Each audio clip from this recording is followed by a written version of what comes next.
Greetings, Magic players. This is Steve from Untapped Games, and today I'm going to open a Magic Origins Deck Builders Toolkit. So the Deck Builders Toolkits are one of the products that we get the most questions on. Our last Deck Builders Toolkit video continues to get a lot of questions and comments on it. So it makes sense to do another video for this new one, just so that people know what's inside, what to expect, what this product is, what it's intended to be, and what it is not.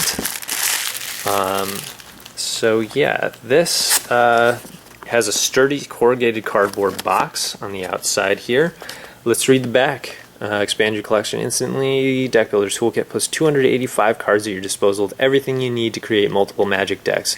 No two toolkits are alike. It's got 125 semi-randomized cards, 4 15-card booster packs from recent Magic the Gathering sets, 100 basic land cards, Deck Builder's Guide to Building the Best Magic Decks, Magic Rules reference card, a full art reusable card storage box. That's this.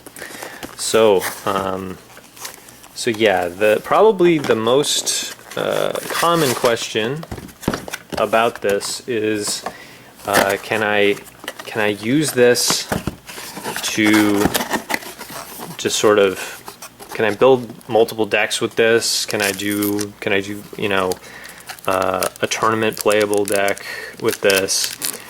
And to both of those questions, I would say not really.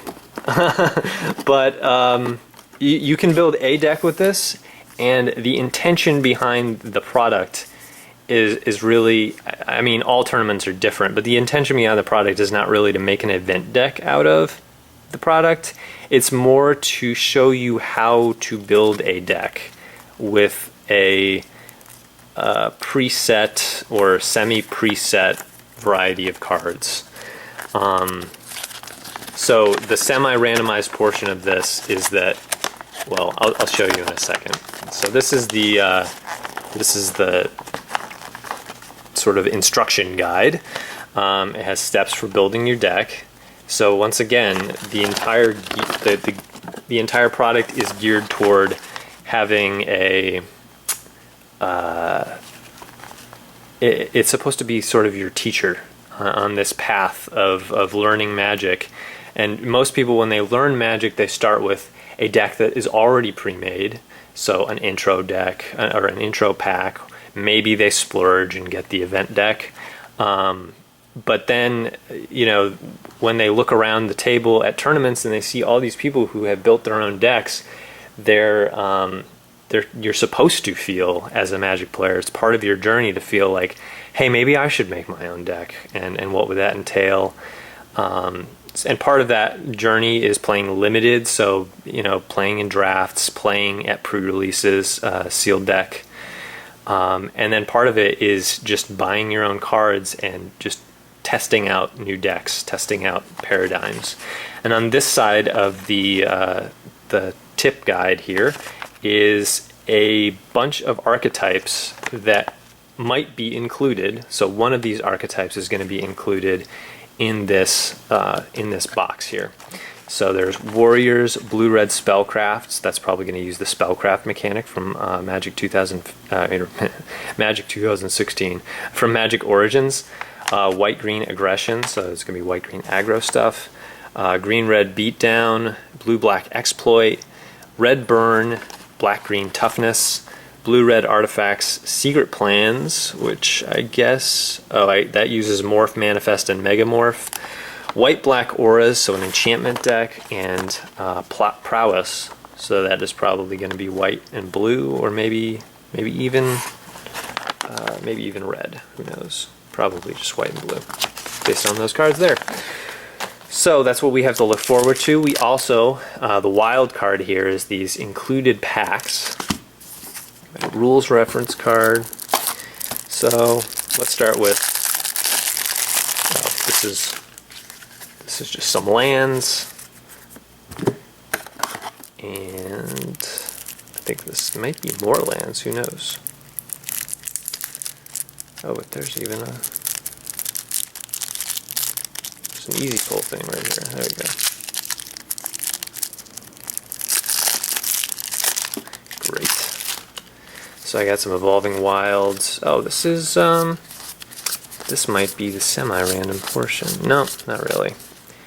Let's look at through this for rares. I don't want to do too extended of a video and go through each and every common and uncommon. But as you can see here, this one looks pretty semi-randomized, although it might be the blue-red. Tough to tell at this point. I don't think this is the semi-random portion. I think this is just random. So let's check out the other stuff that we got. This is a box divider, keeping your cards more organized. There we go, I did that one right.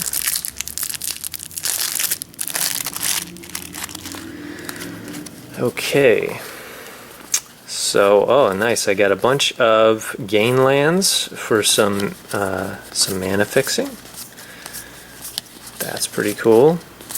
Tranquil Coves, Windscarred Crags. I got some extra lands here. Oh, so this just looks like more lands. Alright, interesting.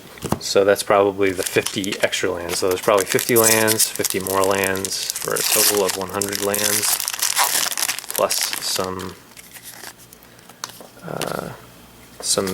fixing lands, some dual colored lands. This is all common so far. Blightcasters. Oh, Talented the Telepath. 2 and 2 blue for a sorcery. Target opponent reveals top 7 cards of his or her library. You may cast an instant or sorcery card from among them without paying its mana cost. Then that player puts the rest into his or her graveyard. Spell Mastery. If there are 2 more instant and or sorcery spells in your graveyard, you may cast up to 2 revealed instant and or sorcery cards instead of 1. Cool. And then just a lone swamp. Just a swamp. This is laid out interestingly. So this portion of the deck I know is probably going to have some of the preset stuff.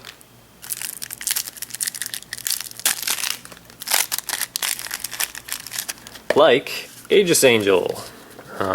So 4 and 2 white. It's an angel with 5/5 with flying. When it enters the battlefield, another target permanent gains indestructible for as long as you control Aegis Angel. So this is sort of the centerpiece white card in the deck builder toolkit. And then for blue we have Mahamati Jin, 4 and 2 blue for a flying 5/6.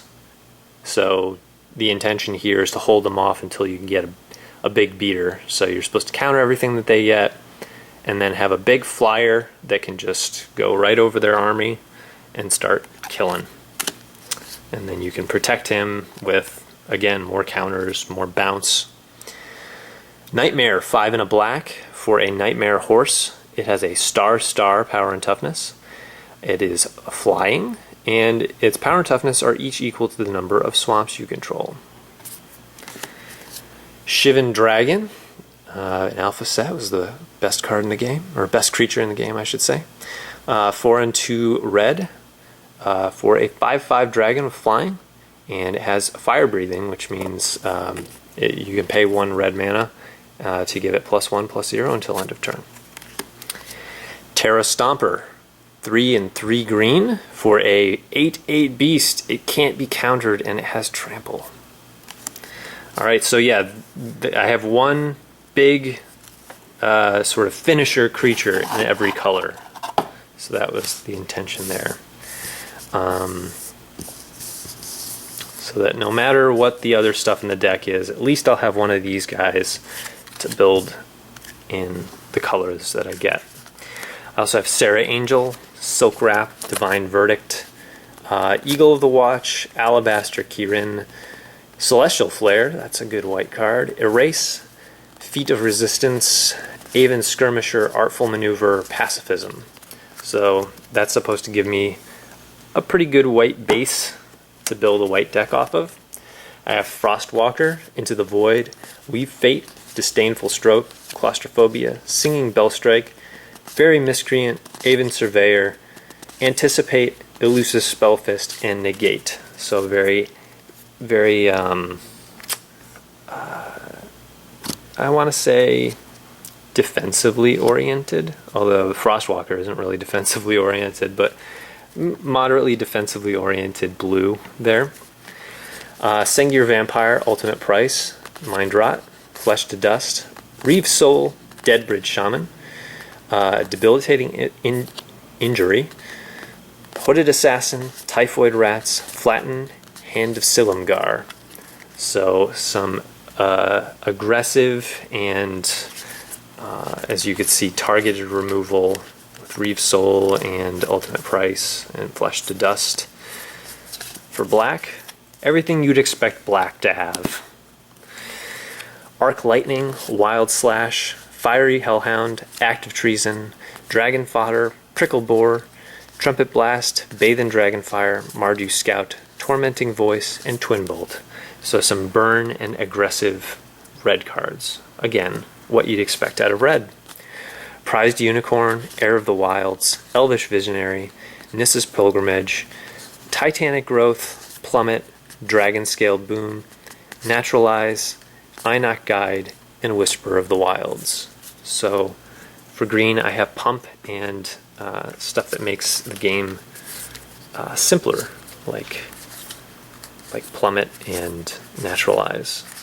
Get rid of stuff that isn't a big creature on the ground. That's what green likes. It likes big creatures on the ground. So let me just do a quick scan of my other cards just so that I understand what I have here. It looks like I might have the Prowess here. So yeah, I have Prowess, Rebound, Ojutai's Breath, again with the Rebound. So I think what I'm looking at is, if we look back at my tip field here, is this one. Yeah, that looks right. So I got the Prowess theme. Creatures with the Prowess ability can get stronger at a moment's notice, keeping your opponents off balance. When you're building a deck around creatures with prowess, it's important to strike the right balance between creature and non-creature cards. Start with 12 to 16 creatures and then round out your deck with inexpensive spells. Instants and sorceries with Rebound are excellent additions since they'll trigger your prowess abilities next turn as well. Next turn too. So yeah, that's what I got. That was the Prowess one. I was a little confused by the stuff in back here. So this stuff looks like this is all still just random, I believe, if anybody wants to correct me on that. But then this stuff right here, this first portion from Suspension Field to Ojutai's Breath, so I guess between these two Evolving Wilds, is some themed cards that are supposed to push me in a direction. And it's a pretty good direction to go in, from what I can see. Like they said in that blurb, the key to a good prowess deck is to make sure that you have enough spells, but you don't want too many non-creature spells, because then you end up having no board presence, and that is bad, especially with prowess. I mean, prowess is a creature mechanic, so you want to have creatures to maintain your board presence, which is where Rebound comes in handy, because you don't need to put in too many non-creature spells to make sure that you're proccing that prowess mechanic a lot. So it's good advice that they gave. So now I'm going to open these and hopefully get some stuff to put in my prowess deck. Alright, so I got a Jeskai Runemark. That's a non-creature spell. Probably not the best for what we're doing. I got a Sandblast. That's probably really good for a prowess deck, because it's a combat trick, really. Jeskai Sage, hey, is this a setup? Yeah, I mean, it's Fate Reforged, so it's gonna have some stuff, but I got a pretty good prowess card there. Sipsic Host, not really. Cunning Strike, if I decide to splash red, this is good for a prowess deck. One of the nice things is that it replaces itself because it's a cantrip. Smoldering Ifrit, not really. Return to Earth, nope. Great Horn Krushak, we can do much better. Goblin Heel Cutter, Again, if we wanted to, not really. If we wanted to splash red, there's probably better stuff we'd put in there. Ambush Krotek, no. Hungering Yeti, no. Frostwalker, when it becomes the target of a spell or ability. We have one of those already. We kind of want stuff that we can play spells or abilities on, because then those will proc prowess. Dragon Rage, kinda? Sorta? Ooh, I got Dramoka the Eternal as my my rare, not a prowess card. Dismal Backwater, not Blackwater. And I got a cool spirit token. So far we got a couple of cards that we might want to use for prowess. It may be the Jeskai Rune Mark if I don't have anything else. Khans of Tarkir pack. That should have... Wait, does Khans of Tarkir have prowess? It should have something that goes with prowess. Glaring Aegis. Enchant something for +1/+3, and you can tap target creature an opponent controls. Sort of. Not Karsi Sadist. Not Lose Calm. I mean, sort of, but no. We don't want to put just any non-creature spell in there. That's not the goal here. We want stuff that's going to dovetail nicely with our creatures, like combat tricks and damage spells, so that we can whittle down creatures. Lifelink 3/2. Well, that's not bad. Contradict 3 and 2 blue for a counter target spell, and it replaces itself, so that's nice. Not the Einok Artillerist. Twin Bolt maybe. Yeah, if we could always go America. We can go full Jeskai, get all 3 Jeskai colors. Vulture's Aven, no. Shake the Sands, no. Ojutai's Summons. Put a 2/2 blue Jin monk creature token with flying onto the battlefield, and it has Renown, so absolutely that's going in. Dance of the Skywise until end of turn. Target creature you control gets becomes a blue dragon illusion with base power and toughness 4/4, loses all abilities and gains flying. That's a neat trick. I mean, we might want to think about that. Salt Road Ambushers is not going to work. Beltoll Dragon, 5 and a blue. Flying Hexproof Megamorph, 5 and 2 blue. When it is turned face up, put a +1/+1 counter on each other dragon creature you control. It's not really distinctly something that would go in a prowess deck, but we can think about it. It's kind of a cool creature. Foul Renewal is my rare, 3 and a black for an instant. Target creature card from your graveyard. Return target creature card from your graveyard to your hand. Target creature gets -X until end of turn, where X is the toughness of the card returned this way. Sorry, I stumbled there. Not a good prowess enabler because it's in black. All right, so last pack is my journey into next pack.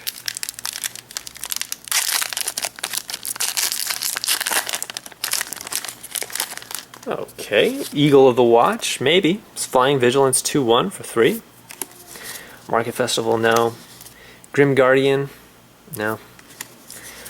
Cloaked Siren, 3 and a blue, flash. You may cast this spell anytime you could cast an instant. I wish it was, if it was you cast the spell as an instant, and then it becomes a creature, I don't know.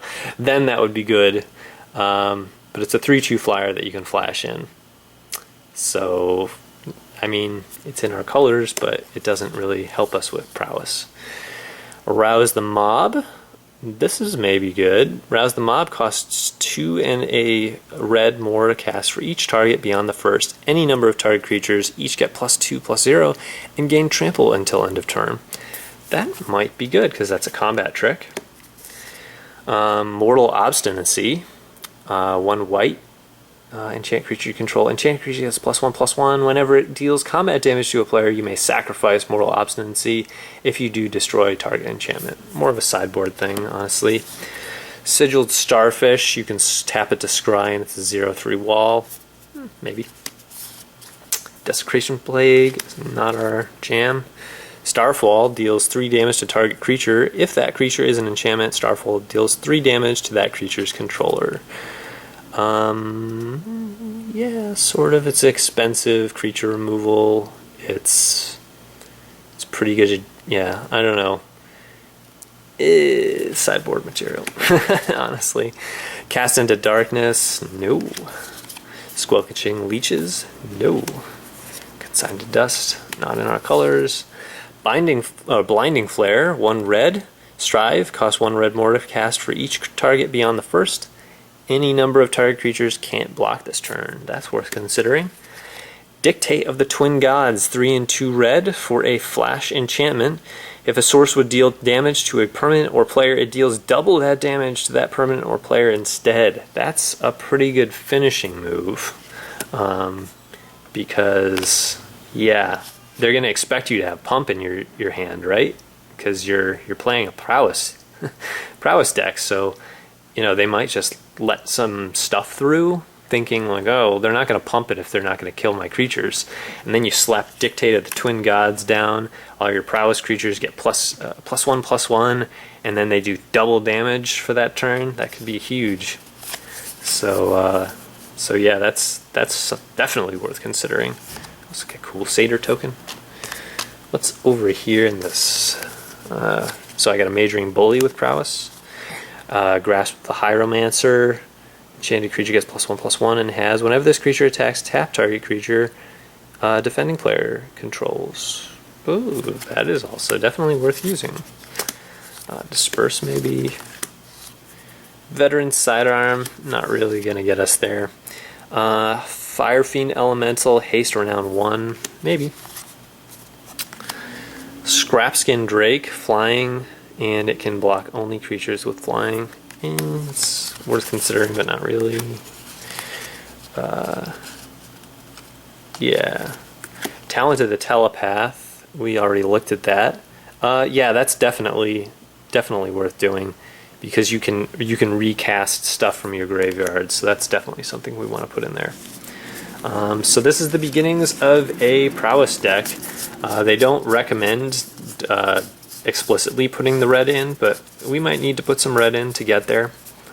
And then I would combine this with these piles here of our standard stuff, and hopefully come up with something that works and stands on its own. So once again, Deck Builder's Toolkit.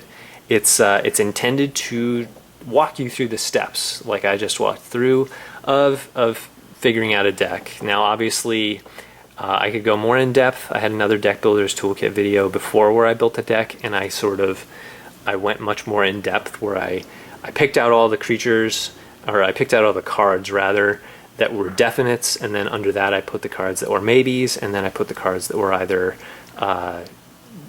just pure jank or sideboard fodder, and then built my deck off of that. And that is a system that's worked well in the past, especially in a limited setting like this is. So yeah, that's the Deck Builder's Toolkit for Magic Origins. I hope you guys enjoyed that. Let me know what you thought, and you should also look at our Magic Origins booster box video that we just put out. It has a contest to win 18 Magic Origins booster packs. So if you are interested in entering a contest, it's free to enter. You can go to that video. I'll put the link in the description, and you can find out how to do that. So yeah. Once again, I hope you guys enjoy that. This is Steve from Untapped Games signing off, and take care.